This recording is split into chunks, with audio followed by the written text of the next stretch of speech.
ግንኙነት ላይ የማታስደስታት ከሆነ ወንዶች ስለ ሴቶች የማታውቃቸው 3 እውነታዎች። አንደኛ ሴቶች ግንኙነት ላይ እንደተደሰቱ ማስመሰል ይችላሉ። ሁለተኛ ግንኙነት ላይ የማታስደስታት ከሆነ የፍቅር ስሜቷ እየቀነሰ ይመጣል። ሶስተኛ ሴት ልጅ ግንኙነት ላይ ለመግባት ቢያንስ ከ5 እስከ 10 ደቂቃዎች ይፈጅባታል። በግንኙነት ጊዜ በመጀመሪያው ዙር ከ30 ደቂቃ በላይ መቆየት ተአምር ይመስልሃል አይደል? እንግዲያውስ ተአምር እንዳልሆነ በዚህ ፕሮዳክት አሳይሃለሁ። ቴምራ ይባላል። በተፈጥሯዊ ነገሮች የተዘጋጀ ሲሆን በውስጡም ከማር፣ ከቡና፣ ከቀረፋ የተሰራ ነው። ምንም አይነት የጎንዮሽ ጉዳት የለውም። ለ48 ሰዓት ያክል አክቲቭ ሆነ እንድትቆይ ይረዳሃል። ገና አልጋ ላይ ስትወጣ የድካም ስሜት ከተሰማህና የግንኙነት ፍላጎት ከቀነሰ እመኔ ከሚስት ጋር መጣጣም አቁማችኋል። ምክንያቱም ደካማ ወንድ ምን ያደርጋል? አንበሳ ወንድ እንጂ። ስለዚህ እኛ ደግሞ ቴምራን አምጥተንልሃል። ምን አለፋ በአንድ ብርጭቆ ውሃ በጠጣ ከጠጣ አንበሳ ነው የምትሆነው። የሚሰራውም ከማር ከቡናና ከቀረፋ ሲሆን ምንም አይነት ጎንዮሽ ጉዳት የለውም። ብዙ ሰው ስለሚሻማበት ከስር ባለው ስልክ ቁጥራችን እየደወላችሁ ይዘዙ። ይህንን እያየህ ያለ ወንድ ካለህና ልጅህ አሁን ቲክቶክ ላይ ወይም ስልክ ላይ ካለ ስልኩን ንጠቅና ለያየው። ብዙ አይነት ወጣቶች መጥተው የእድሜ ልክ የሚባል የቶሎ መጨረስ ችግር ይዘው ይመጣሉ። የእድሜ ልክ የሚባል የቶሎ መጨረስ ችግር ማለት ምንድን ነው? አንድ ወንድ ከመጀመሪያ ግንኙነቱ ጀምሮ እስተ ሆስፒታል እስኪመጣበት ጊዜ ያለው በሙሉ ግንኙነቱ ላይ በሙሉ ቶሎ መጨረስ ችግር አለው። የእድሜ ልክ ብለን የምንልበት ምክንያት ምንድነው? የመመላለስ ባህሪ አለው። ዛሬ ካስተካከል ነው በኋላ በ6 ወር፣ በ1 ዓመት፣ በ2 ዓመት ተመልሶ የመምጣት ቻንስ አለ። ይህ ነገር እንዴት ነው የሚመጣው ብላችሁ ከጠየቃችሁ 3 አይነት ምክንያቶች አሉ። አንደኛ በተፈጥሮ የሚመጣ አይነት የቶሎ መጨረስ ችግር ይኖር ይችላል። ሁለተኛ ከአባታችሁ ወይም ከአያታችሁ የወረሳችሁት ነገር ነው። ሶስተኛ ደግሞ በልጅነት ጊዜ የግለ ወሲብ ወይም ራስን በራስ ማርካት የመጀመር ልጅ የእድሜ ልክ የሚባል የቶሎ መጨረስ ችግር ይዞ ነው የሚንቀሳቀሰው። አባት ሆነ እናት ሆነሽ ስልክ የማትቆጣጠሩ ከሆነና ኦንላይን ብዙ ጊዜ የሚያሳልፍ ልጅ ካላችሁና በእንደዚህ አይነት ፕራክቲስ ውስጥ ያለ ካለ ልጅ ማለት ነው ኦፕንሊ አውርታችሁ እነዚህ ነገሮች መከልከል አለባችሁ። ሲጀመር ህፃን ልጅ ቲክቶክ ላይ ምንም ነገር ነው የማይሰራው። አሁን ቶሎ መጨረስ እያስቸገራችሁ ከሆነና ይህ ቶሎ መጨረስ ከመጀመሪያ ግንኙነታችሁ ጀምሮ ካለ የእድሜ ልክ የቶሎ መጨረስ አይነት ነው። ይስተካከላል፣ አይስተካከልም ማለት አይደለም፣ ግን የመመላለስ ባህሪ ያለው። በማንኛውም ቶሎ መጨረስ መታከም ከፈለጋችሁ ባዮ ላይ ባስቀመጥኩት ስልክ ቁጥር ደውላችሁ ከጠዋት 3 ሰዓት እስከ 12 ሰዓት ድረስ በአካል ለመምጣት ቀጠሮ ማስያዝ ትችላላችሁ። በስልክ ምንም አይነት አገልግሎት አንሰጥም፣ ግን በአካል ለመምጣት ከፈለጋችሁ ሁል ጊዜ በሬ ክፍት ነው። ወንዶች በመገረዛችሁ የምታገኙትን ጥቅም ልንገራችሁ። አንደኛ ኤችአይቪ የመያዝ እድላችሁን የሆነ ያህል % ቀንሳላችሁ። ምክንያቱም በግርዛት ሰዓት የምናነሳት ቆዳ ላይ ላንገርሃንስ ሴል አለ። ይሄ ሴል ነው በኤችአይቪ ቫይረስ ታርጌት የሚደረገው። ስለዚህ አንድ ወንድ ሲገረዝ ኤችአይቪ የመያዝ እድሉ የሆነ ያህል % ይቀንሳል። ሙሉ ለሙሉ ይከላከላል፣ አትጠንቀቁ እያልኩ አይደለም። ሁለተኛ ደግሞ በአባላዘር በሽታ የመያዝ እድላችሁን ራሱ ትቀንሳላችሁ። ምክንያቱም አንድ ወንድ ሳይገረዝ ብልት ጫፍ ላይ መላላጥ ወር መቆራረጥ ኖሮት አባላዘር በሽታ ካለባት ሴት ጋር ግንኙነት ሲያደርግ እነዚህ ባክቴሪያዎች ይለጠፋሉ። ያልተገረዘ ወንድ ከሆነ ደግሞ ብልት ሲላላ መተጣጠፍ ይፈጠርና ኪስ ነገር ይፈጠራል። እነዚህ ኪሶች ደግሞ ለአባላዘር በሽታ ለባክቴሪያ እድገት በጣም አመቺ ስለሆነ ያልተገረዘ ወንድ አባላዘር በሽታ የመያዝ እድሉ ከፍ ይላል ማለት ነው። ለሚስታችሁ ራሱ የእናንተ መገረዝ ብዙ ጥቅም አለው። ስለዚህ ጥቅሙን እናንተ ንገሩኝና ምን እንደሚመስላችሁ ኔክስት ቪዲዮ ላይ ምን እንደምትጠቅሟት ነገራችኋለሁ። ቴንክ ዩ። ባላችሁን ተንከባከቡ ምለው ለምን መሰላችሁ? ማዲያ ታውታችሁ ያሳደጋችሁት ልጅ ነገ ለአንዱ ብሎ ወይም ለአንዱ ብላ ጥላችሁ ትሄዳለች። በእርጅና ዘመናችሁ ከጎናችሁ የሚቆሙ ባላችሁ ብቻ ነው። ባዶነት እንዳይሰማችሁ አለውልሽ የሚለው ባልሽ ብቻ ነው ነገ። ስለዚህ ባላችሁን ተንከባከቡ። አለቀ። እንደዚህ አይነት ወንድ ካጋጠመሽ በጣም እድለኛ ነሽ፣ እንዳያመልጥሽ። አንደኛ ሙሉ በሙሉ ማንነትሽን የተቀበለ ያለሽን ነገር ሁሉ የሚወድልሽ። ሁለተኛ ካንቺ ጋር ፍቅረኛ ብቻ ሳይሆን ቤስት ፍሬንድ መሆን የሚችል ስለምንም ነገር ብታወሪውና ብታማክሪው ምቾትና ነፃነት የሚሰማሽ። ሶስተኛ በየትኛውም ሁኔታና ቦታ ላይ የሚያከብርሽና ፍቅሩን የሚገልጽልሽ። አራተኛ በነገር ሁሉ የሚደግፍሽ፣ ከጎንሽ የሚሆን በህይወትሽም ትልቅ ቦታ እንድትደርሺ የሚያበረታታሽ። አምስተኛ ደረቅና ግትር ያልሆነ ለሐሳብሽ ዋጋ የሚሰጥ ቶሎ የሚረዳሽ። ሴት ልጅ ብታፈቅራት ብትወዳት እነዚህ ነገሮች ከሌለ ትተውሃለች። አንደኛ የሥራ ፍቅር ከሌለ፣ ሁለተኛ በሃይማኖት ጠንካራ ካልሆንክ፣ ሶስተኛ የማትንከባከባ ከሆነ፣ አራተኛ ቀልድ የምታበዛ ከሆነ እነዚህን ነገሮች ካላደረግ የኔ ወንድ ትተውሃለች። ስሚኝ እሺ እህት፣ ጨዋነት ማለት ዝምታ ሳይሆን የሚናገሩትንና የሚናገሩበትን ቦታ ማወቅ ነው። ከንግግር የሚሻል ዝምታ እንዳለ ሁሉ ከዝምታ ደግሞ የሚሻል ንግግርም አለ። ሁሉም በቦታው ሲሆን ዝምታም ጌጥ፣ ንግግርም ደግሞ ወርቅ ይሆናል። ለፍቅር ብዬ ከድሃው ባሌ ጋር የጀመርኩት ትዳር ስልችት ብሎኛል ትለናለች የዛሬ ባል ታሪካችን። የተዋወቅነው ፌስቡክ ላይ ነበር። ለ1 ዓመት ካወራን በኋላ ግንኙነቱ ወደ ፍቅር ተቀየረ። 7 ወር በፍቅር ቆየን። እኔን የሚፈልጉ በጣም ብዙ ሰዎች ነበሩ፣ ውጭ የሚኖሩ በጣም ሀብታም የሆኑ ሰዎች። እኔ ግን ስለማፈቅረው እሱን መረጥኩ። ከዚያም ተጋባን። ከተጋባን ዓመት አለፈን፣ ግን እርሱ ምንም ነገር የለውም። ስለዚህ የኔ ቤተሰቦች ይደግፉን ጀመር። ለሱም መንቀሳቀሻ የሚሆን የሥራ ገንዘብ ሰጡት፣ ስራም ጀመረ። አሁን ግን ለእኔ የሚያደርግልኝ ምንም ነገር የለም። ቤተሰቦቹን ነው የሚጦረው። በተለይ እህቱና እናቱ በጣም ብልጥ ናቸው። ለራሳቸው እንጂ በፍጹም ለሰው አያስቡ። ለእኔ ምንም ግድ አይሰጠውም። ማለት እበላለሁ፣ እጠጣለሁ፣ ግን አንድ ቀን እንኳን ልብስ ገዝቶልኝ አያውቅም። ቤተሰቦቼ ናቸው አሁንም ልብስ እንኳን የሚገዙልኝ። ልጅ አልወለድንም። እኔ መፍታት ፈልጋለሁ። ቤተሰቦቼን ስጠይቃቸው ግን ራስሽ ነሽ የገባሽበት፣ አርፈሽ ተቀመጪ ይሉኛል። እኔ ግን ግራ ግብት ብሎኛል። ተፋትቼ ከሀገር መውጣት ነው የሚፈልገው። ምን ባደርግ ይሻለኛል ትለናለች የዛሬ ባል ታሪካችን። ቆይ ይሄ ነገር አለማወቅሽ ይሆናል ትዳሩን ያከበደብሽ። ትዳርሽን የሚያቀልሉሽ ነገሮች ቲፕ 16 እኛ መግባባት አቅቶናል፣ በቃ በሁሉም ነገር መጨቃጨቅ ሆኗል ትያለሽ። መቼስ ለሁሉም ነገር ጊዜ ያለው ሲባል ሰምተሻል። ነገሮችን መተው ያለብሽ ሰዓት አለ፣ መነጋገርም ደግሞ ያለብሽ ሰዓት አለ። ደግሞ ጉዳዩን ይዘሽ የምትጸልይበት ሰዓት አለ፣ ወይም ደግሞ የምትሸክሚበት ሰዓት አለ። ታዲያ ዋናው ሚስጥሩ ያለው እዚህ ጋር ነው። የትኛው ጊዜ ላይ እንዳለሽ አለመለየትሽ። ሁሉንም ነገር ማለፍ የለብሽም። በሁሉም ነገር ላይም ደግሞ መነጋገር የለብሽም። ሁሉንም ነገር ደግሞ መሸከምም የለብሽም። በተለይ ደግሞ ችግር የሚፈጥረው መነጋገር ባለባችሁ ሰዓት ላይ ስታልፊው፣ ማለፍ የምትችይው ነገር ደግሞ ካልተነጋገርን ብለሽ ጊዜ ስታጠፊ፣ በጸሎት ብቻ የምትፈቺው ነገር ደግሞ ካልተነጋገርን ብለሽ ስትጎተጉቺው፣ በቃ ለነገሮችሽ ትክክለኛውን ጊዜ አለማወቅሽ ትዳርሽን ያከብድብሻል። ስለዚህ እስቲ ከዚህ በኋላ ጉዳዩን ለዩ። ነገሩ ማለፍ የምትችይው ነገር ነው፣ መነጋገር ያለባችሁ ነገር ነው፣ ወይም ደግሞ በጸሎት ብቻ ነው የሚፈታው፣ ወይስ በቃ ልትሸከም የምትችይው ነገር ነው? የትኛው ነው? በግንኙነት ወቅት ረጅም ሰዓት ለመቆየት ምን ማድረግ እንዳለብህ እኔ እነግርሃለሁ። የመጀመሪያው ኪግል ኤክሰርሳይዝ ይባላል። ይህ ኤክሰርሳይዝ መራቢያ አካልህ አካባቢ ያሉትን ጡንቻዎችን ስለሚያጠነክርልን በግንኙነት ጊዜ ቶሎ እንዳትጨርስ ይረዳሃል። እንደዚህ አይነት መረጃ እንዲደርሳችሁ ከፈለጋችሁ ይህንን ወንድ ልጅ ሚስቱ ወይም ገርፍሬንድ ቺት ስታደርግበት መጀመሪያ የሚጠይቃት ጥያቄ አብራችሁ ተኝታችኋል ነው። ሴት ልጅስ ቺት ሲያደርግባት ወንድ ወደሃታል? ከሷ በላይ መወደዷ ነው በጣም የሚያሳስባት ማለት ነው። ልዩነቱ ግን አይገርማችሁ? ወንድ ልጅ አያችሁ ምንም ይሁን በክብሩ አይደራደርም። ሴት ልጅ ደግሞ መወደድን ነው የምትፈልገው። እሱ መከበርን፣ እሷ መወደድን አስበልጣ ማለት ነው። መልእክቱ ለወንዶች ነው። ሴቶች ስክሮል አድርጉ። በጭራሽ ማግባት የሌለብህ ሴት ወይንም ካገባክ አምነህ መቀመጥ ያለብህ ሴት ክሊቶሪስ የሌላት ሴት አግብተህ በ6 ወሯ ቺት ታደርግባታለህ፣ አሊያም 2 ዓመት ሲሞላ ትፋታለህ። ስለዚህ የሴት ልጅ መርጠህ ስታገባ ቁንጅናዋን፣ ሙያዋን አሊያም ጸባያዋን ሳይሆን አንደኛ መስፈርት የሚሆነው ክሊቶሪስ ያላትን ሴት መርጣችሁ አግቡ። በሌላት ካወቃችሁና የምትወዷት ከሆነ አሁን የምዘረዝርላችሁን ችላችሁ መቀመጥ አለባችሁ። ምንም አይነት ቶሎ የሴክስ ስሜት አለመሰማት አሊያም ወደ ሙድ አለመግባት፣ የሴክስ ፍላጎት መቀነስ፣ ቶሎ መዳከምና ስልቹ መሆን። ሴቶች ላይ ይህ ሁሉ ችግር ግርዛት ምክንያት ስለሚመጣ እባካችሁ ሴት ልጆቻችሁን አታስገርዙ። ኢትዮጵያ ውስጥ ትልቁና ዋነኛው የፍቺ መንስኤ አልጋ ላይ ባለመጣጣም እንዲሁም የሴክስ ፍላጎት መቀነስ ዋነኛ የፍቺ መንስኤ ናቸው ተብለው ይጠቀሳሉ። ሴቶች መደመጥ ይፈልጋሉ። ታዲያ ወንዶች እንዴት ሴቶችን ማድመጥ እንዳለባችሁ በሁለት ቀላል ስቴፖች ላሳያችሁ። የመጀመሪያው ስሜቷን መጋራት ነው።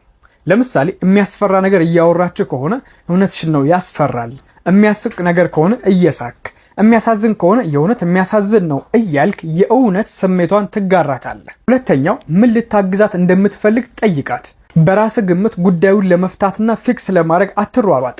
አንዳንድ ጊዜ መስማት ብቻ መፍትሄ ሊሆን ስለሚችል ጠቃሚ ሆኖ ካገኛችሁት 100 ብላችሁ ኮሜንት ላይ አሳውቁኝ። ወንድ ልጅ ጥሩ ስነ ምግባር ካለው፣ ፈራ እግዚአብሔር በልቡ ካለ እና ደግሞ ጠንክሮ የሚሰራ ከሆነ ከጀርባው እሱና እግዚአብሔር አሊያም የተባረኩ ጓደኞች ወይም ደግሞ የተመሰገኑ ቤተሰቦች አሉ።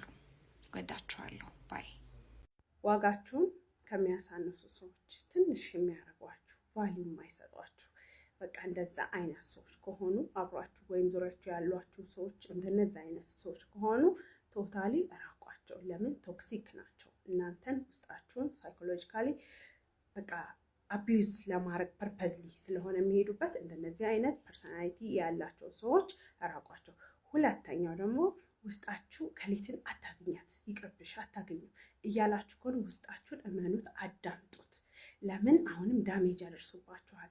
እናንተ እነሱን ሁለተኛ እድል እየሰጣችሁ እስቲ ቆይ የኔ ጌታ ነው እንጂ እንደዚህ ላይሆን ይችላል፣ ስለመሰለኝ ነው እንጂ ተገጣጥሞብኝ ነው እንጂ እንደዚህ አይሆኑም፣ እንደዚህ አይሆኑም፣ እንደዚህ አያደርጉም፣ እስቲ ሁለተኛ እድል ሰጥቼ ሊያቸው ብላችሁ የምታስቧቸው ሰዎች በጭራሽ መቼም አይስተካከሉም። የእነሱ ዋና ፕላናቸው እናንተን ቶክሲክ የሆነ ላይፍ እንዲኖራችሁ ፐርፐዝሊ ሆን ብለው የሚያደርጉት ስለሆነ ሁለተኛ እድል አትስጧቸው። ቢኮዝ እነሱ እናንተን በጥሩ መንገድ ፖዘቲቭሊ ለማየት ሁለተኛ እድል አልሰጡም።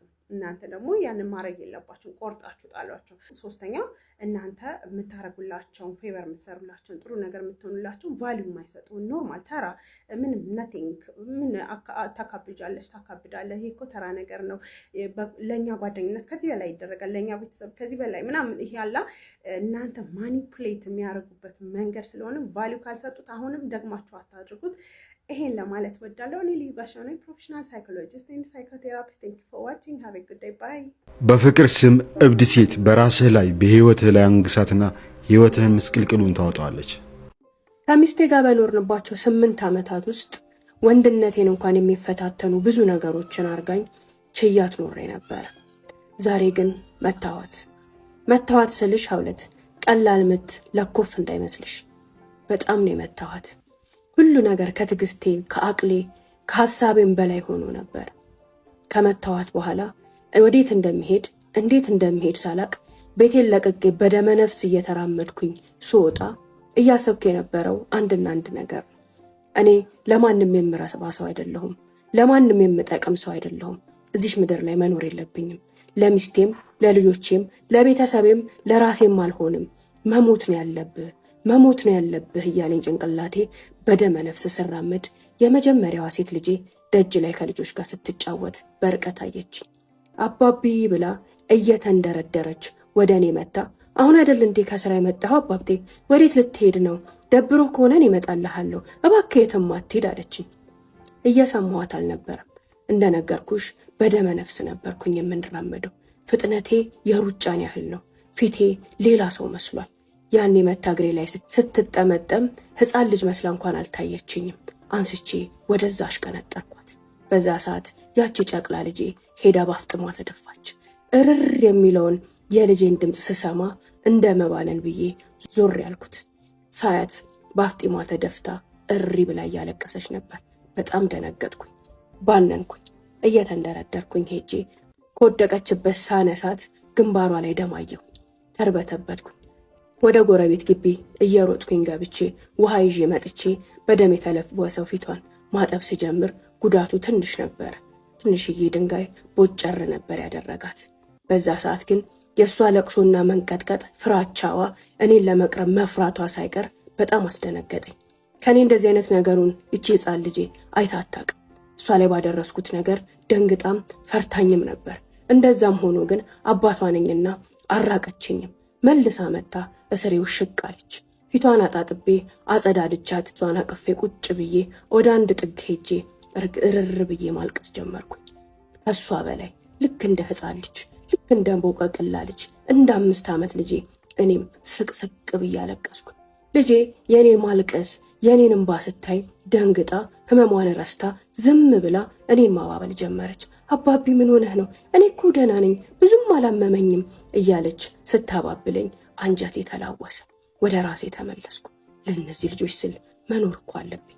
ማንም ባይፈልገኝ እኮ እነዚህ ልጆች ይፈልጉኛል አልኩኝ። እሷን አባብዬ ማስቲካውንም ከረሜላውንም ገዝቼ ራሴንም አባብዬ እቤት ካስገባኋት በኋላ ተነስቼ ወጣሁ። በዛች ሰከንድ ላይ ነበረ ከዚህ ቦታ መራቅ፣ ከዚህችም ሴትዮ ህይወት መራቅ እንዳለብኝ የተሰማኝ። አንድ ካፌ ላይ ቁጭ ብዬ አለቃዬ ጋር ደወልኩለት። አለቃዬ ለረጅም ዓመታት ከአዲስ አበባ ውጭ ያለው ቅርንጫፉ ላይ እንድሰራለት ያንን እንዳስተዳድርለት እየለመነኝ ነበር። እኔ ግን ቤተሰቤንና ልጆቼን ጥዬ አልሄድም አሻፈረኝ ብዬ ከቆየሁኝ በኋላ ዛሬ ደውዬ ከአዲስ አበባ ውጭ ያለው ቅርንጫፍ ላይ መሄድ እፈልጋለሁ አልኩት። አላመነኝም። የምርህን ነው አለኝ። አዎ የምሬን ነው። ደህና ነህ? አዎ ደህና ነኝ። አስበህበት ነው የወሰንከው ሲለኝ በደንብ አስቤበት ነው የወሰንኩት። ነገውኑ መዘዋወር እፈልጋለሁኝ፣ የሚያስፈልጉኝን ነገሮች ሁሉ አዘጋጅልኝ አልኩት። አለቃዬ በጣም ደስ አለው። የዛን ዕለት ጠዋት ተነስቼ ወደዛ ክፍለ ሀገር ልብሴን ጓዜን ሸክፌ ተነስቼ ሄድኩኝ። እኔና ሚስቴ አጠገብ ላጠገብ ሆነን አንድ ቤት ውስጥ ሆነን ከዚህ በኋላ ተከባብረን ተዋደን እንደ ባልና ሚስት መኖር እንደማንችል ገባኝ።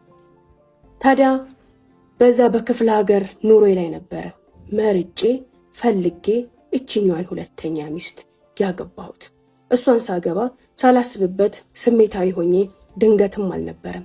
በትክክል ለሚስቴ የማሳያት ትክክለኛው ነገር ማንነቴንም የማረጋግጥበት ወንድነቴንም የማሳይበት ትክክለኛው መንገድ ይሄ ነው ብዬ አምኜ እንጂ ወደዛ እንደሄድኩኝ በአጭር ቀን ውስጥ ቆንጆ ምርጥ ሴት አግኝቼ ሌላ ትዳር ውስጥ ገባሁ። ይሄ ትዳር ግን ልጆቼን ወዳልፈለግኩት ወዳላሰብኩት ወደማልፈልገውም ማጥ ከተተብኝ ሀውለት ይለናል። እንዴት ናቸው ቤተሰቦቼ? ደህና ናችሁ? ሁሉም ሰላም? አብራችሁ ስለሆናችሁ ስለምትከታተሉኝ በጣም አመሰግናለሁ። ቻናሉ እስካሁን ሻዶ ባኑ አልተነሳም። ፕሊስ አሁንም ወደ ታች እየወረዳችሁ አንዳንድ ቪዲዮዎች ላይ እየገባችሁ ኮፒ ሊንክ አድርጉልኝ። ዋናው ቻናላችን እየተቀዛቀዘ ስለሆነ ይህን ቪዲዮ በዋናው ቻናላችን የለቀኩትኝ። አባያ፣ ቦርሳ፣ ጫማ፣ ድሪያቶ በተጋባንባቸው አመቶች ላይ ሁሉም ነገሮች ላይ አክቲቭ ነበረች። ሁሌም ቅር የሚለኝና ቅር እያለኝም እሷን ያገባሁት አንድ ነገሯ ምላሷን። ምላሷ ከመጋባታችንም በፊት አውቀው ነበር። ተንኮሌ ማለት የመናገር አዝማሚያ ቢኖራትም በዚህን ያህል ተዳፍራ በዚህን ያህል ግን አፏን ከፍታ ትናገረኝ ስላልነበረ ሌላ ሰው ላይ የምሰነዝራቸውን ቃላቶችና የስድብ ነገሮች እኔ ጋር ታመጣዋለች ብዬ አላስበም ነበር። እንዲሁም ደግሞ ከተጋባን በኋላ አብረን መኖር ከጀመርን በኋላ አባወራ ምንድነው እማወራ ምንድነው የሚለውን ነገር ታውቃለች፣ ትበስላለች፣ ታድጋለች። ከዚህ ስድብና ለሰውም ካላት ንቀት ትወጣለች ብዬ አስቤ ነበር ያገባኋት። ያ በርግጥ አሁን ሳስበው ትልቁ ስህተቴ ነው።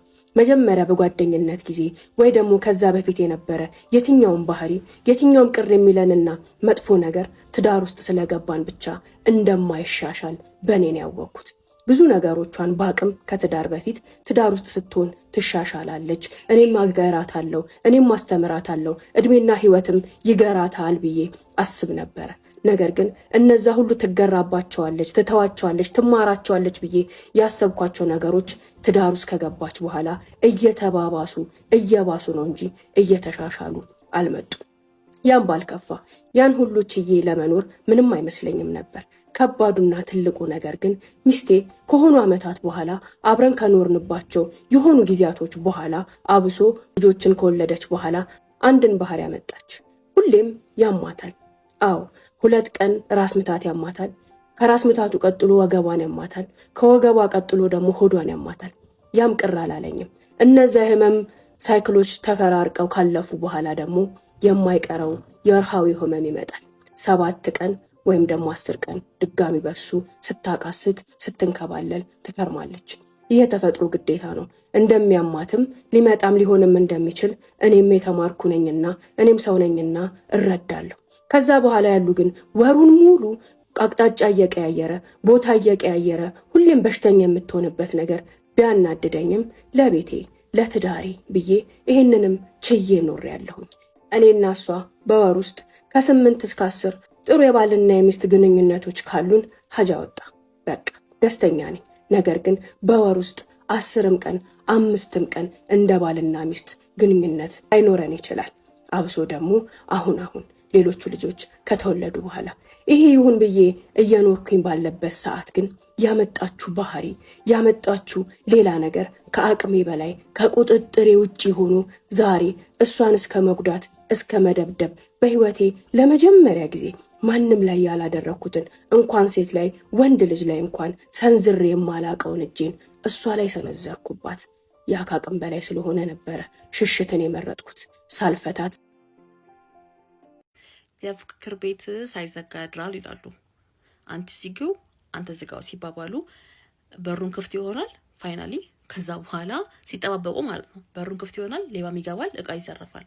ሪሌሽንሺፕ ውስጥም አንዳንድ ሰው እሷ ትደውል እሱ ይደውል፣ እሷ ይቅርታ ትጠይቅ እሱ ይጠይቅ፣ እሷ ቴክስት አረግ እሱ ያርግ፣ በቃ መጠባበቅ ሲኖር ማለት ነው ፋይናሊ ፍቅሩም ይቀራል። ከዛ ኢጎ ይሰፍንና ፍቅሩም ይቀራል። ከዛ በኋላ ላለመሸነፍ የሚደረግ ማለት ነው። አንዳንድ ሰዎች ሰምታችሁ ከሆነ ሴቷ እኔ እወድሃለሁ በታሪኬ ብዬው አላውቅም፣ ይቅርታ ራሱ ብዬው አላውቅም፣ ኢቭን ለእኔ ህይወት አስፈላጊ እንደሆነ እንዲሰሙ አልፈልግም፣ ኬርለስ ነው መሆኑ ፈልገው ምናምን ነገር። ወንዱም ደግሞ ኬር እንደማድረግላት ማሳየት አልፈልግም። ለምን ትኮራብኛለች፣ ይኮራብኛል በሚል። ስለዚህ አንዳንዴ ከኢጎ በላይ ከክብራችን በላይ ፍቅር ይበልጣል።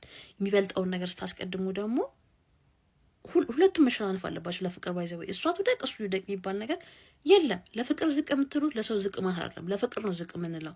ስለዚህ አንዳንዴ አሁን ላይ የሰፈነው ነገር ይሄ ነው። ኢጎስቲክ የሆነ ሰዎችን በርክተዋል። በቃ እሱ ከደወለ ሽንፈት የሚመስለው ሰው፣ እሷ ከደወለ ሽንፈት የሚመስላት ሴት ማለት ነው። እሷ ይቅርታ ከጠየቀች ሽንፈት የሚመስላት ሰው፣ እሱ ይቅርታ ከጠየቀ እንዴት የሚል ሰው። ስለዚህ ይሄ አግባብ አይደለም። ፕሊዝ ዶንት ዱ ዛት።